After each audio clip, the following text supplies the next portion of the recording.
जिन साथियों तक ये वीडियो पहुंच पा रहा है सभी इस वीडियो को पूरा देखिए और अपने सभी साथियों में वीडियो को शेयर जरूर से कर दीजिए। आप सभी की डीसी थ्योरी का रिवीजन होने जा रहा है क्योंकि हमारे सामने नए स्टूडेंट नया बैच शुरू हुआ था जिसमें डीसी थ्योरी वापस हमें कंप्लीट करवानी पड़ेगी। तो आपका रिवीजन हो रहा है, कोई दिक्कत नहीं है, रिवीजन कीजिए भाई, पढ़िए लिखिए मौज कीजिए, बाकी सब राजी खुशी होगा। तो आइए शुरू करते हैं।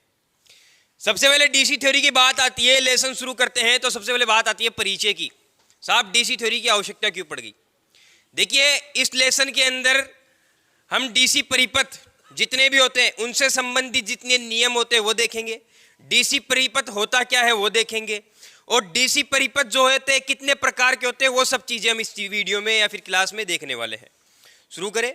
यहां पर सबसे पहले बात आती है परिचय की। देखिए परिचय से यही मतलब होता है कि यहां पर इस लेसन का नाम का मतलब समझा जाए। परिचय भाई, आप किसी के घर पे जाते हो या फिर कोई ब्याह सगाई पता ही में चल गया भाई, जार बंडे भेंट का पावना कीजिए। अब छोरी को बाप आओ लो भाई साहब, नाम फलानो, गांव डिकानो, दो तीन चीजें पूछ लो। तो ये सब क्या है? परिचय है। परिचय क्यों हुआ? क्योंकि हम थे वहां पे। ठीक है, परिचय क्यों हुआ? क्योंकि हम वहां पे थे। तो इसका परिचय क्यों होगा? क्योंकि ये यहां पे है, डीसी थ्योरी यहां पर है। तो यहां पर डीसी थ्योरी से मतलब है कि डीसी थ्योरी होती क्या है। भाई देखिए विद्युत धारा सभी लोग जानते होंगे। सबसे पहले विद्युत धारा सभी लोग जानते होंगे। भाई विद्युत धारा क्या होती है? इलेक्ट्रॉन्स का प्रवाह होना विद्युत धारा कहलाता है।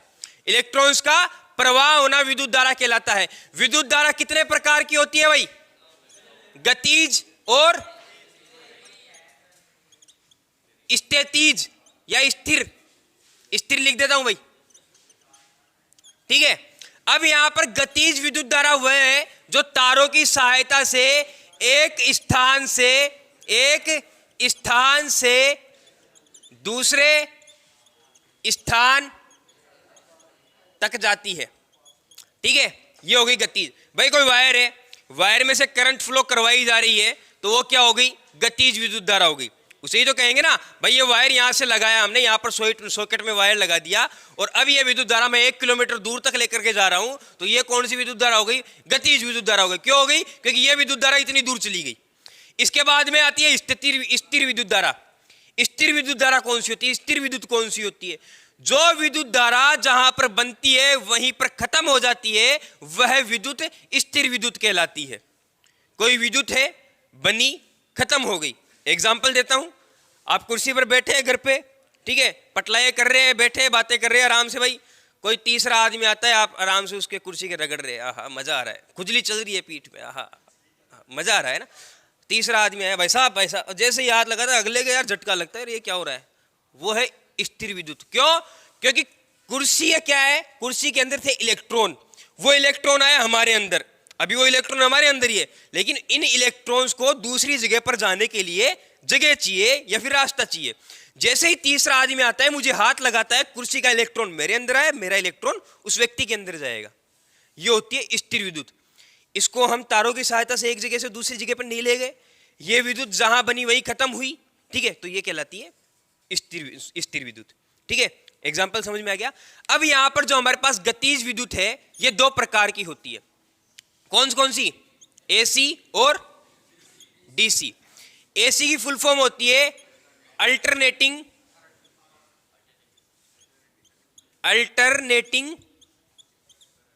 करंट या फिर प्रत्यावर्ती धारा।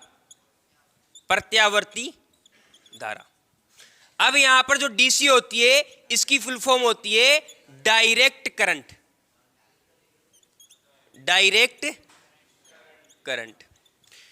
इसको अगर हिंदी में बोले तो डिस्ट धारा आप बोल सकते हैं, डिस्ट धारा। भाई देखिए एग्जाम में डीसी आ सकता है, डायरेक्ट करंट आ सकता है, डिस्ट धारा आ सकता है, कोई प्रॉब्लम नहीं होनी चाहिए। ठीक है, तीनों नाम आपको याद होने चाहिए। एसी की फुल फॉर्म दोनों आ सकती है, अल्टरनेटिंग करंट आ सकता है या फिर प्रत्यावर्ती धारा आ सकती है, दोनों आपको याद होनी चाहिए। तो ये तो हो गई हमारे पास विद्युत धाराएं 2 प्रकार की होती है। साहब अंतर क्या होता है? देखिए यहां पर हमारे पास जो एसी है ना, वैसे तो इसका अलग से लेसन है प्रॉपर, जैसे कि डीसी के लिए दिया हुआ है वैसे ही एसी के लिए एक दिया हुआ है, लेकिन मैं आपको बता दूं एसी जो है, एसी के अंदर होती है वेव। ठीक है, एसी के अंदर होती है फ्रीक्वेंसी। इंडिया के अंदर एसी होती है, जितने भी आप घर वगैरह देखते हैं सब एसी पर चल रहे हैं, और इसके अंदर 50 हर्ट्ज हमारे इंडिया में फ्रीक्वेंसी आती है। अमेरिका की बात करें तो अमेरिका में 60 हर्ट्ज आती है, क्योंकि अमेरिका हमसे आगे है, पहले था अब तो हम आगे हो गए ना। लेकिन बात ऐसी है कि सब अगर फ्रीक्वेंसी को ही बढ़ाने से अगर हम आगे हो जाते हैं तो क्यों नहीं बढ़ाते भाई? फ्रीक्वेंसी को अगर आगे बढ़ा दे भाई, 60 हर्ट्ज हम भी बना सकते हैं, कोई बड़ी चीज है नहीं है ना। क्योंकि मैं आपको बताऊं कि जो जनरेटर की रोटेटिंग होती है ना, मतलब जो जनरेटर घूमता है उस पर ये हमारी फ्रीक्वेंसी डिपेंड करती है। तो उसकी रोटेशन को घुमा करके और तेज बढ़ा करके हम क्यों फ्रीक्वेंसी ज्यादा नहीं बना सकते? वो इसलिए नहीं बना सकते, फैन बना हुआ है, सॉकेट बना हुआ है, स्विच बना हुआ है, ये सभी 50 हर्ट्ज पर चलने वाले हैं। 50 से 60 हर्ट्ज करने का मतलब है भारत के अंदर जितने भी उपकरण है सबको चेंज किया जाए और वापस नए लगाए जाए 60 हर्ट्ज पे चलने के लिए। भारी पड़ गया मामला, इंडिया घाटे में, तो ऐसा नहीं होना चाहिए। तो इसीलिए भाई जो चल रहा है उसको चलने दीजिए, जो पढ़ा है वो पढ़ने दीजिए। तो यहाँ पर ये 50 हर्ट्ज इंडिया में आती है, ये तो हो गई हर्ट्ज की बात। लेकिन जो हमारे पास डीसी होती है, डायरेक्ट करंट होती है, इसमें कोई वेव नहीं होती, इसमें फ्रीक्वेंसी होती है 0। इसमें फ्रीक्वेंसी कितनी थी? 50 हर्ट्ज। इसमें कितनी होती है? 0 हर्ट्ज। ठीक है भाई, हर्ट्ज होती है, ठीक है, हर्ट्ज क्या? HZ से आप इसको प्रदर्शित कर सकते हैं, हर्ट्ज, हर्ट्ज नहीं, हर्ट्ज। इस पे बहुत बड़ा पंगा हो गया था एक बार, हर्ट्ज पे। तो क्या है, इसको हर्ट्ज समझना है, क्या? हर्ट्ज। तो ये हर्ट्ज हो गया। अब यहाँ पर इसके अंदर 0 फ्रीक्वेंसी होती है, ये होती है आपकी डीसी। यहाँ तक कोई समस्या? एसी डीसी में कोई दिक्कत? भाई सर ये चीज समझ में नहीं आई, बहुत बड़ी चीज बता दी आपसे, आपने हमसे जिल नहीं रही, दोबारा से परिवर्तन कीजिए, दोबारा से चेंज कीजिए, दोबारा बताइए। ऐसा कोई किसी के दिमाग में doubt? Sir please sir excuse me sir, no sir, no, not allowed, it's okay, go. ठीक है, अब यहां पर यह हो गई विद्युत धारा। अब इसके बाद में बात आती है, ये जो लेसन है ना, इसका पूरा नाम है डीसी थ्योरी और डीसी परिपथ। परिपथ था, डीसी परिपथ। अब ये परिपथ क्या होते हैं? ये परिपथ क्या होते हैं भाई? देखिए, हम रास्ते से जाते हैं, वो एक पथ है, हम रास्ते से जाते हैं, वो एक पथ है। लेकिन अगर रास्ता कहीं से टूटा हुआ हो तो हम उसे परिपथ नहीं बोल सकते। परिपथ उसे ही कहेंगे जो पूरा प्रॉपर हो। जैसे कि मैं आपको बताऊं, ये मेरे पास एक रास्ता है और अगर यहां से ये टूटा हुआ है तो मैं इसे परिपथ नहीं कहूंगा, और अगर ये जुड़ा हुआ है तो मैं इसे परिपथ कहूंगा। परिपथ का मतलब होता है बंद, ठीक है, परिपथ का मतलब बंद पथ, मतलब बंद रास्ता। तो ये हो गया परिपथ। अब ये जो परिपथ होते हैं 3 प्रकार के होते हैं, श्रेणी, समांतर और मिश्रित। मिश्रित के अंदर ये श्रेणी और समांतर दोनों आ जाएंगे, ये भी एग्जांपल देकर के मैं बता दूंगा। यहां पर मेरे पास जो श्रेणी परिपथ है, इसके अंदर क्या होता है भाई, जैसे कि ये आपको ये परिपथ दिखाई दे रहा है, ये रेजिस्टेंस मैंने लगाए हैं, श्रेणी क्रम में लगाए हैं। जरूरी नहीं है यहाँ रेजिस्टेंस हो, यहाँ इंडक्टिव लोड हो सकता है, यहाँ पर कैपेसिटिव लोड हो सकता है। ठीक है, मैं यहाँ पर रेजिस्टेंस मान करके चल रहा हूँ, आप चाहो तो यहाँ पर इंडक्टिव और आप कैपेसिटिव लोड भी लगा सकते हो। मैं यहाँ पर इंडक्टिव और कैपेसिटिव लोड लगा लेता हूँ। ठीक है, बात समझ में आ गई? है तो श्रेणी, जुड़े तो सब श्रृंखला में है, तो यहाँ पर ये होता है श्रेणी परिपथ। ये क्या होता है भाई? श्रेणी परिपथ। श्रेणी परिपथ में क्या होता है कि जो करंट होगी ना, करंट यहां से 5 एम्पियर जा रही है तो यहां भी 5 रहेगी, यहां भी 5 रहेगी और यहां भी 5 रहेगी। करंट सभी में समान रहती है। लेकिन जो वोल्टेज यहां से हम 240 भेज रहे हैं, ठीक है, जो 240 हम यहां से वोल्टेज भेजेंगे, ये वोल्टेज बट जाएगी इन तीनों के अंदर अलग अलग। इसके अंदर 150 हो जाएगी, इसके अंदर मान लो 50 हो जाएगी, बाकी कितनी बच गई? इसके अंदर 100 हो जाएगी, सॉरी 50 बच गई, इसके अंदर 50 हो जाएगी।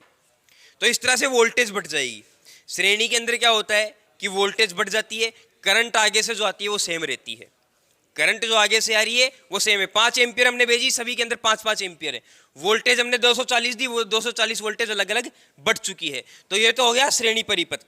अब श्रेणी परिपथ के अंदर 2 पथ होते हैं, ठीक है, कौन कौन से? एक तो लघु परिपथ, लघु परिपथ, और एक होता है ओपन, खुला परिपथ, खुला परिपथ। ये लघु परिपथ जो है इसे हम शॉर्ट परिपथ बोल सकते हैं, शॉर्ट सर्किट।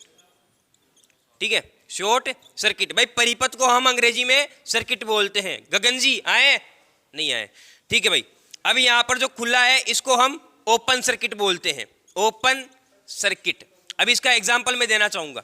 जैसे कि मान लो कि यहां से ये टूट गया वायर, ये कौन सा परिपथ हो गया, ये परिपथ हो गया हमारे पास खुला परिपथ या फिर ओपन सर्किट। ओपन सर्किट में देखिए क्या होगा, यहां से करंट आई, ठीक है, ये करंट यहां से जा रही है, यहां से जा रही है, यहां करके रुक गई भाई, ओपन है। अब आप मेरे को एक चीज बताइए, ये ओपन है तो यहां पर रेजिस्टेंस कितना होगा, अनंत। रेजिस्टेंस कितना होगा, अनंत, क्योंकि करंट अगर आगे नहीं बढ़ पा रही है ना, तो करंट के लिए ये चाहे अपने लिए टूटा हुआ हो, लेकिन करंट के लिए तो ये रेजिस्टेंस ही ना, करंट के लिए तो ये बाधा ही है ना, तो करंट के लिए ये बाधा है, और ये बाधा कितनी है, ये बाधा है अनंत। कितनी बाधा है, अनंत बाधा। तो ये तो हो गया हमारे पास ओपन सर्किट। ओपन सर्किट के अंदर रेजिस्टेंस कितना होता है, अनंत। प्रतिरोध, प्रतिरोध कितना होता है भाई, अनंत होता है। और इसके अलावा इसके अंदर जो करंट रहेगी, करंट कितनी रहेगी, करंट। अब करंट शून्य कैसे रहेगी, करंट देखिए करंट यहां पर शून्य कैसे रहेगी, देखिए यहां से जो है हमने करंट भेजी तो सही, 5 एम्पियर यहां से जा तो रही है, लेकिन ये 5 एम्पियर यहां से आगे नहीं जा रही है, ये 5 एम्पियर यहां से आगे नहीं जा रही है, तो यहां पर तो जीरो ही है, यहां पे जीरो ही है, तो ओपन सर्किट के अंदर जो करंट होगी वो जीरो होगी। बात समझ में आ गई। जो ओपन सर्किट में रेजिस्टेंस कितना होता है भाई, अनंत, और करंट जीरो। क्यों होती है पता चल गया, क्योंकि ये टूटा हुआ है, यहां पर रेजिस्टेंस हाई होगा, रेजिस्टेंस हाई है तो करंट वैल्यू जीरो, ठीक है। अब यहां पर इसके बाद में लघु परिपथ आता है, इसके बाद में श्रेणी परिपथ में लघु परिपथ आता है। किसी कारणवश मान लीजिए कि ये दोनों वायर शॉर्ट हो गए, फेज और न्यूट्रल के दोनों वायर शॉर्ट हो गए, तो ये क्या है हमारे पास, ये शॉर्ट सर्किट है। अब आप एक चीज बताइए कि यहां से मैं अगर इसको शॉर्ट कर दूं, क्या ये शॉर्ट कहलाएगा, नहीं कहलाएगा। क्यों नहीं कहलाएगा, क्योंकि यहां पर क्या होगा, जो करंट यहां से जो जा रहा था ना, अब ये यहां पर तो लोड लगा हुआ है, तो करंट क्या करेगा, ये डायरेक्ट यहां से चला जाएगा, डायरेक्ट यहां से चला जाएगा। क्यों, क्योंकि यहां पर लोड नहीं है, और करंट हमेशा आसान रास्ता देखता है, तो इसको आसानी लगा यहां पे, क्योंकि कोई लोड है नहीं, तो करंट यहां से गुजर जाएगा, आगे निकल जाएगा, यहां से करंट नहीं जाएगा। क्यों, क्योंकि यहां पर लोड है, यहां पर भारी मामला है, यहां पर आसान सा मामला है, ठीक है। इस तरह से काम होता है। अब यहां पर हम देख रहे थे लघु परिपथ यानी कि शॉर्ट परिपथ। किसी कारणवश ये दोनों यहां से शॉर्ट हो गए, किसी कारणवश ये दोनों यहां से शॉर्ट हो गए, तो शॉर्ट में क्या होता है, जो करंट होगा, करंट कितना हो जाएगा, अनंत, और इसके अंदर रेजिस्टेंस कितना हो जाएगा, प्रतिरोध,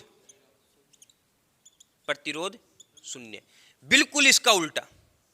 अब ये पता है क्यों, दो वायर जुड़ गए।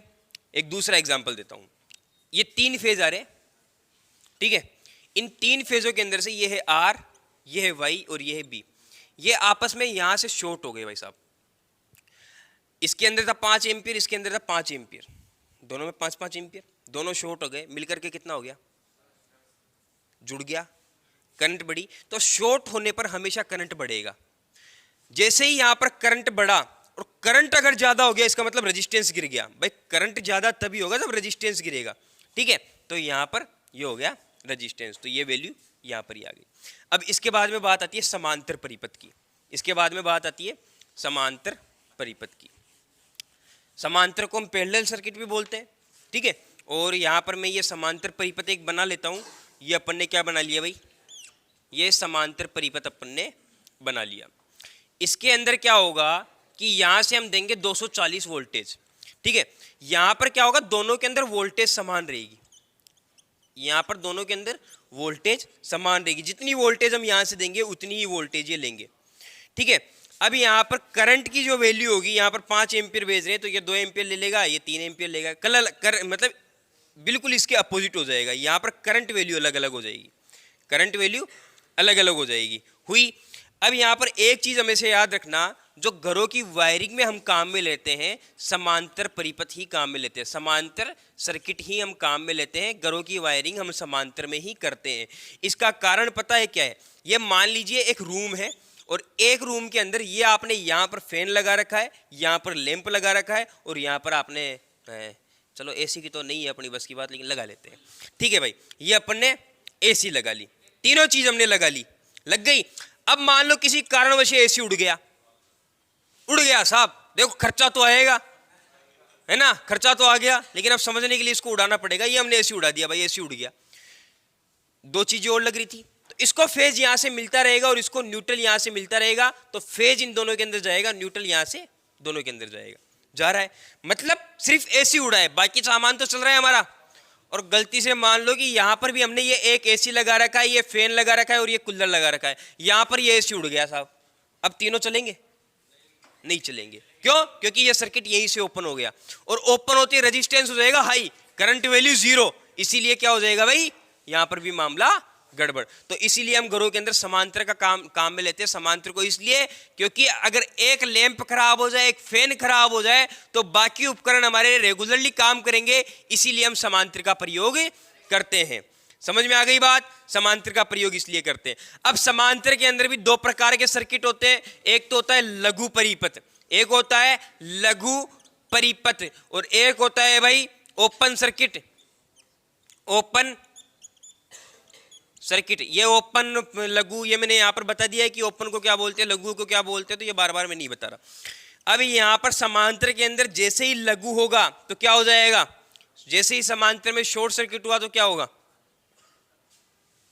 अरे यही सब रहेगा, ठीक है, यहां पर यही रहेगा, ठीक है भाई। जैसे ही लघु होगा, दो तार जुड़ेंगे, करंट वैल्यू अधिक होगी, करंट वैल्यू अधिक होगी, इसका मतलब रेजिस्टेंस गिर चुका, इसलिए तो करंट ज्यादा हुआ ना। तो यहां पर जैसे ही लघु परिपथ होगा, शॉर्ट होगा, तो यहां पर प्रतिरोध कितना हो जाएगा भाई, अरे लघु हो रहा है, प्रतिरोध नगण्य, शून्य नहीं बोल सकते, नगण्य, नगण्य का मतलब होता है जिसको गिन ही नहीं सकते, जीरो कोई नहीं बोलेगा, यहां पर नगण्य बोलना है, ठीक है। यहां पर भी हम कोई वैल्यू थोड़ी ले रहे हैं, 100 200 थोड़ी ले रहे हैं, नहीं ले रहे ना, यहां पर हम बोल रहे हैं अनंत, तो यहां पर हम बोलेंगे नगण्य, जीरो को नगण्य बोलना है, मतलब कम को नगण्य।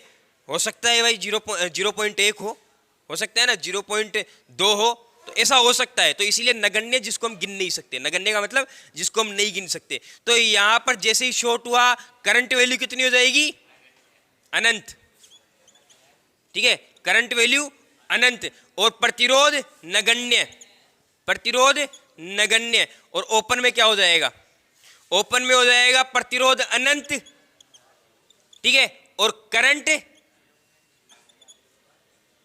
नगण्य,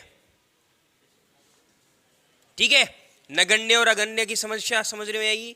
जो नगण्य और अनंत चल रहा है इसमें कुछ समझ में आया।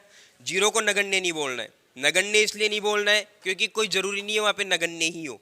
अब जैसे कि मैं आपको एक बात बताऊं, यहां से ये शॉर्ट हुआ है, यहां से ये शॉर्ट हुआ है, ओपन तो नहीं हुआ, तो इसका मतलब रेजिस्टेंस तो यहाँ है, रेजिस्टेंस तो यहाँ है, लेकिन कितना है, नगण्य, जीरो नहीं कह सकते क्योंकि कुछ ना कुछ रेजिस्टेंस यहाँ पर जरूर बाकी है। समझ में आई बात? तो ये थे आपके दो प्रकार के सर्किट। अब तीसरा प्रकार का सर्किट होता है जिसमें श्रेणी भी आ जाता है और समांतर भी आ जाता है, ठीक है। ये श्रेणी हो गया मान लीजिए, और इसके अंदर ये समांतर हो गया, ये हो गया मिश्रित परिपथ, ये हो गया मिश्रित परिपथ। इसके अंदर दो चीजें रह गई है, फॉर्मूला रह गए, ठीक है भाई। इसके अंदर अगर हमें श्रेणी के अंदर अगर हमें प्रतिरोध ज्ञात करना हो तो कौन सा फॉर्मूला काम लेंगे, RT बराबर R1 plus R2 plus R3। और अगर समांतर की बात करें तो 1/RT बराबर 1/R1 plus 1/R2 plus 1/R3। अब जितने रेजिस्टेंस है उतने अपॉन लगा के लगाते जाइए, R2 R4 R3 R5 जो भी है आपके पास लगाते जाइए। तो ये क्या हो गए, दोनों के फॉर्मूले हो गए। अब बात रही न्यूमेरिकल्स की, तो न्यूमेरिकल्स के लिए अलग से क्लास लगा दी जाएगी। वैसे हमारे लेजेंड्स को तो आती है, और आपको कोई समस्या है तो बता दीजिएगा। तो अभी के लिए इतना ही काफ़ी है भाई, मिलते हैं इसी प्रकार के धमाकेदार वीडियो में फिर से। वैसे धमाकेदार तो कुछ था नहीं, इसमें था क्या, कुछ नहीं था, था? अरे भाई इनको लगा, देखिए धमाकेदार बहुत चीज़ें होती है। अभी मैं कुछ नहीं बोलने वाला क्योंकि नेक्स्ट क्लास में मिलते हैं, नेक्स्ट क्लास में बोलेंगे, ठीक है। धन्यवाद।